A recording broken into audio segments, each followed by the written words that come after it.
الرحمن الرحیم۔ السلام علیکم۔ پچھلے ایپیسوڈ میں ہم نے دیکھا حضرت امیر معاویہ رضی اللہ عنہ کے بیٹے یزید کی حکومت کا دور، جس میں کربلا کا واقعہ پیش آیا۔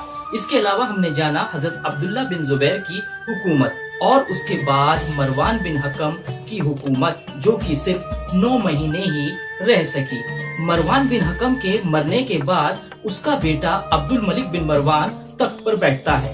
تو آج ہم جانیں گے مروان بن حکم کے بیٹے عبد الملک بن مروان کا زمانہ اور اس زمانے کے 2 عظیم سپہ سالار محلب بن صفرا اور موسیٰ بن نصیر کے بارے میں، یعنی بنو امیہ کا یہ دور 685 عیسوی سے 705 عیسوی تک۔ عبد الملک بن مروان کی پیدائش 646 عیسوی میں عرب کے شہر مدینہ میں ہوئی۔ اس کی گنتی مدینہ کے بڑے عالموں میں ہوتی تھی۔ وہ بڑا دڑھ نشچئی اور بہادر تھا۔ حضرت زبیر کی شہادت کے بعد وہ پوری اسلامی ریاست کا حکمران بن گیا۔ اس نے اسلامی خلافت کے پوروی حصے یعنی عراق، ایران، ترکستان اور سندھ پر حجاج بن یوسف کو حاکم بنایا، جو کہ بڑی عجیب طبیعت کا انسان تھا۔ ایک طرف وہ بڑا ظالم اور اتیاچاری انسان تھا، وہیں دوسری طرف بڑا بدھیمان اور حاکمیت میں ماہر۔ اسی کی کوششوں سے سندھ اور ترکستان اسلامی دنیا کا حصہ بنے۔ عبد الملک بن مروان جب تخت پر بیٹھا تو شروع میں اسے کئی بغاوتوں کا سامنا کرنا پڑا۔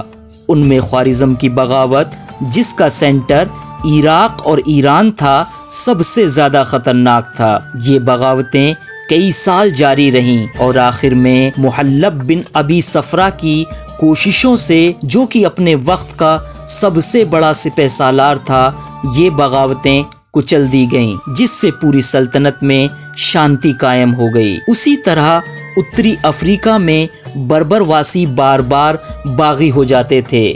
وہاں بھی ایک بہترین سپہ سالار موسیٰ بن نصیر، جنہیں 698 عیسوی میں اتری افریقہ کا حاکم بنایا گیا تھا، انہی کی کوششوں سے وہاں کی بغاوتوں کو کچل دیا گیا۔ موسیٰ بن نصیر نے نہ صرف جنگی کامیابی حاصل کی، بلکہ بربریوں میں اسلام کی تبلیغ بھی کی، جس سے پورا اتری افریقہ اسلام میں داخل ہو گیا۔ نتیجتاً بربر قوم کے لوگ امن پسند ناگرک بن گئے۔ موسیٰ بن نصیر نے سمندری فوج کو بھی ترقی دی۔ اسی مقصد کے لیے ٹیونس میں جہاز بنانے کا کارخانہ استھاپت کیا۔ عبد الملک کے دور میں ہی قبۃ الصخرہ یعنی گولڈن ڈوم کی تعمیر ہوئی۔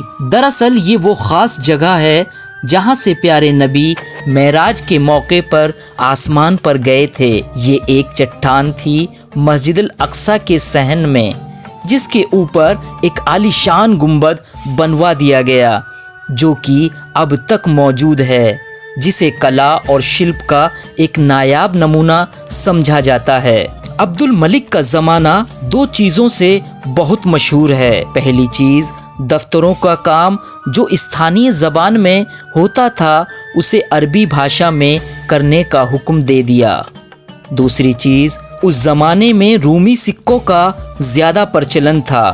حالانکہ حضرت عمر کے زمانے میں اسلامی سکے بننے لگے تھے، لیکن یہ سنکھیا میں بہت کم تھے۔ عبد الملک نے کوفہ اور دمشق میں بڑی بڑی ٹکسالیں قائم کر دیں، جہاں روزانہ لاکھوں سکے ڈھل کر تیار ہونے لگے۔ عبد الملک کے زمانے میں مسلمانوں کو فتوحات ملکی بھی حاصل ہوئی اور اندرونی خدشے بھی ایک ایک کر کے سب مٹ گئے۔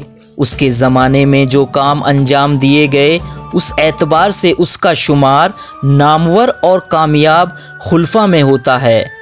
عبد الملک جب موت کے قریب پہنچا تو اس نے اپنے بیٹے کو بلا کر وصیت کی، میں تم کو اللہ سے ڈرتے رہنے کی تاکید کرتا ہوں، کیونکہ تقوی ہی بہترین لباس اور بہترین جائے پناہ ہے۔